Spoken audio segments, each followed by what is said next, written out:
राधे राधे। आज का टॉपिक है अबाउट इंट्राडे सेटअप। मैं पंकज कानपुर से और यहाँ हम बात करते हैं प्राइस साइकोलॉजी रिलेटेड टॉपिक के बारे में। तो जैसा कि आज का टॉपिक है अबाउट इंट्राडे सेटअप, मैंने अपने ट्रेडिंग और इन्वेस्टमेंट की जर्नी से जो भी सीख लिए, जो भी गलतियाँ करी और जो भी जाना समझा और किस तरीके से आप अपना एक प्रॉफिटेबल सेटअप तैयार कर सकते हैं इंट्राडे के लिए, उसी चीज़ को जानने समझने की कोशिश करेंगे इस वीडियो में। तो मैंने कि कुछ पॉइंट्स नोट डाउन कर लिए हैं आज की वीडियो के लिए, उसको साझा करेंगे। तो सबसे पहला पॉइंट, लास्ट स्टेशन। तो जैसा कि मैंने अपने पिछले भी कुछ वीडियोस में बताया है कि intraday trading is the last station of trading and investment journey. Means you need to know each and everything about this market. Success doesn't have any shortcut.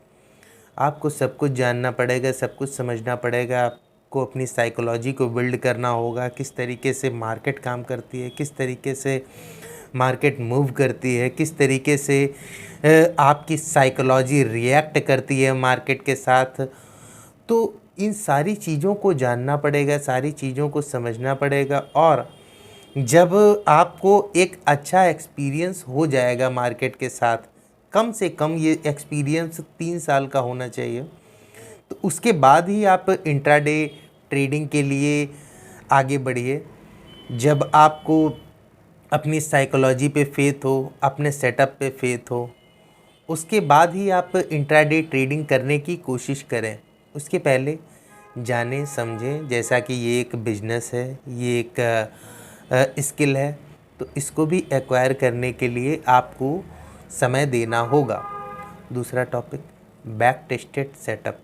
मतलब कहने का कि जब आप अपनी जर्नी में होंगे, आप अपनी ट्रेडिंग को जानने समझने की कोशिश कर रहे होंगे, तो उस जर्नी में आप हर तरीके की सेटअप्स का इस्तेमाल करेंगे, जैसे कि वैल्यू इन्वेस्टिंग के लिए, मोमेंटम ट्रेडिंग के लिए, इंट्राडे ट्रेडिंग और स्कैल्पिंग के लिए। और इन सारे ट्रेडों के साथ, जैसा कि मान लीजिए आप पेपर ट्रेड कर रहे हैं या किसी पेपर ट्रेडिंग ऐप पे ट्रेड कर रहे हैं या मैन्युअली कागज़ पर लिख के बाय सेल कर रहे हैं, तो जो भी आप अपने सेटअप को इस्तेमाल कर रहे हैं इस 2 साल 3 साल की जर्नी में, उस 2 साल 3 साल की जर्नी में आपको उस अपने ट्रेड जनरल को एनालाइज करना है कि कौन सा सेटअप आपके लिए प्रॉफिटेबल था। मतलब कहने का कि आपको और किसी भी इंट्राडे ट्रेडर या इन्वेस्टर को तो हम एक फ़ंड मैनेजर के तरीके से काम करते हैं अपने फ़ंड पे। तो आपको अपने फ़ंड पे रिटर्न से मतलब है, आपको वो रिटर्न आपका वैल्यू इन्वेस्टिंग से बन रहा है, मोमेंटम ट्रेडिंग से बन रहा है, उससे मतलब नहीं है।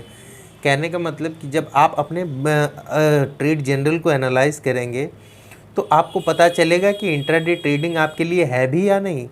हो सकता है आप पोजिशनल मोमेंटम ट्रेडिंग में बहुत अच्छा कर रहे हो या वैल्यू इन्वेस्टिंग में आपकी अच्छी पकड़ हो, और इंट्राडे ट्रेडिंग में आपकी साइकोलॉजी सही से ना काम कर रही हो, आप हैंडल ना कर पा रहे हो, क्योंकि intraday trading is a pro level game.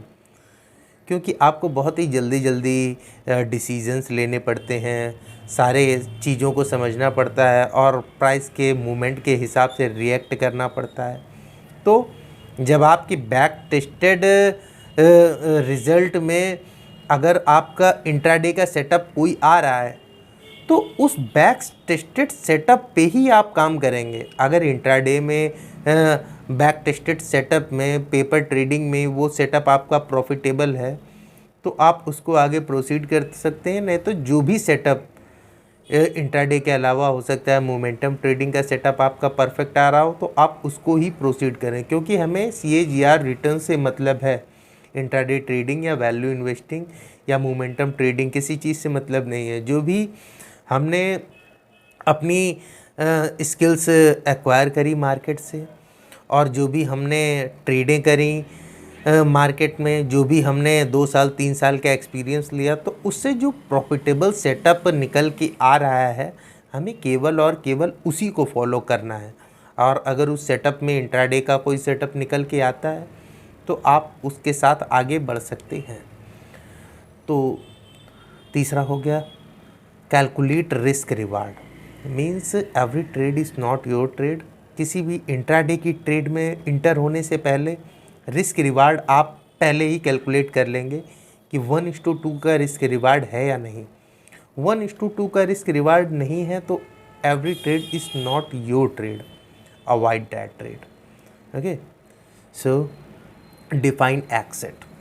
तो एक्सेट आपको पहले ही डिफाइन कर लेना है इंट्राडे में कोई भी ट्रेड लेने से पहले कि इस प्राइस के नीचे या इस लाइन के नीचे या इस सपोर्ट के नीचे या इस रेजिस्टेंस के नीचे मुझे इस स्टॉक को नहीं रखना है।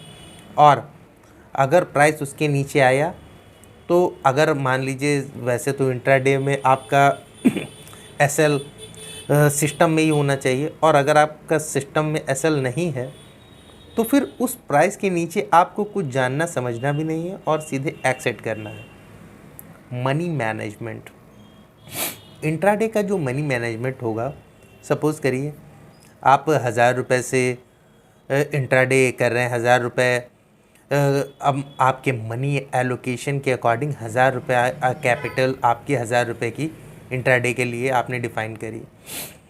तो उस 1000 रुपये क्या ही ट्रेड आप कम से कम महीने भर या 2 महीने लेंगे। मतलब ऐसा कभी भी नहीं होना चाहिए कि एक दिन आपने 1000 रुपये का रिस्क लिया या आपने 1000 रुपये की पोजीशन बनाई और कल आपने 1500 की बनाई या कल आपने 5000 की बनाई या आपने 500 की बना ली। जो भी आपका मनी एलोकेशन होना चाहिए वो हर दिन सेम होना चाहिए, क्योंकि आप उसी अनुपात में खोएंगे भी और उसी अनुपात में पाएंगे भी। तो इस वजह से मनी मैनेजमेंट आपका जो इंट्राडे के लिए होना चाहिए, आपने एक महीने का रिज़ल्ट देखा अपनी स्ट्रेटजी पे और जो भी वो रिज़ल्ट आपको दे रहा है 2%, 5%, तो अगले महीने जब आप अपना अमाउंट बढ़ाएंगे तो आप अगले महीने का अमाउंट सारी ट्रेडों में बढ़ाएंगे। किसी भी दिन ऐसा नहीं होगा कि आप अपने मनी मैनेजमेंट को ऊपर नीचे करें। मनी मैनेजमेंट आपका प्रॉपर ही होगा हर ट्रेड में, हर दिन। गो विथ फ्लो, मतलब कहने का कि इंट्राडे में जब भी हम पोजीशन बनाने की कोशिश करेंगे तो हम मार्केट के सेंटीमेंट को देखने की कोशिश करेंगे कि मार्केट का सेंटीमेंट अप है या डाउन है, या उस दिन कौन सा सेक्टर चल रहा है, या वो सेक्टर चल रहा है तो उसको कौन सा स्टॉक लीड कर रहा है। और मार्केट का सेंटीमेंट अगर ऊपर की तरफ है तो हमें बुलिश साइड की ही पोजीशन देखनी है। मार्केट का सेंटीमेंट नीचे की तरफ है तो नीचे की ही ट्रेड देखनी है। कॉन्ट्रा ट्रेड से अवॉइड करना है, कॉन्ट्रा पोजीशन नहीं बनानी है इंट्राडे के लिए। और बेस्ट टाइम, मतलब कहने का कि इंट्राडे ट्रेडिंग में भी हर समय मूवमेंट ही हो ये ज़रूरी नहीं। जैसा कि मेजरली 3 टाइमिंग्स हैं। एक टाइमिंग तो सवेरे जब मार्केट खुलती है 9:15 से 10 बजे तक नेचुरल मूव होता है मार्केट में, अच्छा मूव होता है, उसमें आप कोई भी पोजीशन ले सकते हैं क्योंकि वो एक नेचुरल मूव है।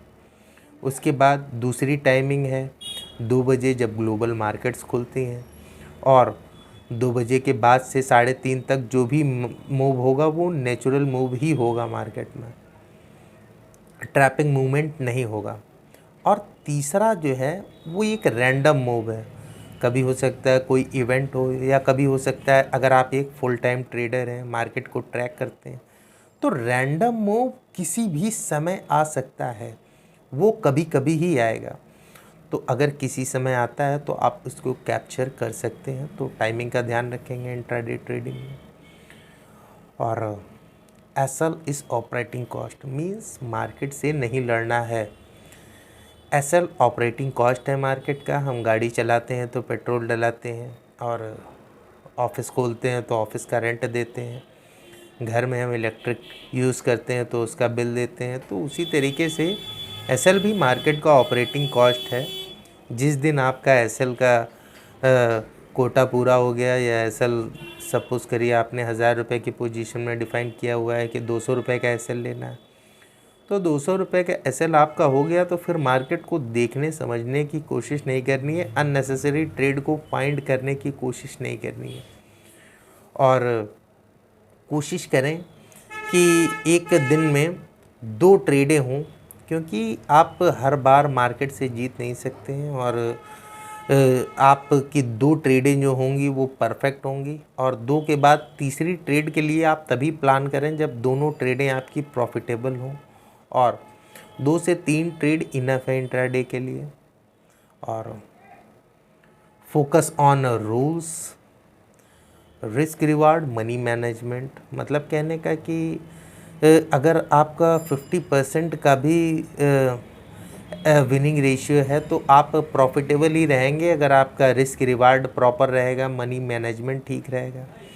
तो 50% का रिस्क रिवार्ड, 50% का विनिंग रेशियो, तो आप किसी भी सेटअप से सपोज़ करिए सुपर ट्रेंड भी आपने लगा लिया तो 50% का आप रेशियो उससे निकाल सकते हैं। और अगर आपने बैक टेस्टेड अपनी स्ट्रेटेजी को किया है और आपने उसमें समय दिया है, एफर्ट दिए हैं, तो 50% का विनिंग रेशियो आप इजीली अचीव कर सकते हैं, और उससे ज़्यादा ही होगा। तो और कोई सुझाव हो आपके या और कोई सवाल हो तो ज़रूर मुझसे कमेंट के माध्यम से पूछें। राधे राधे।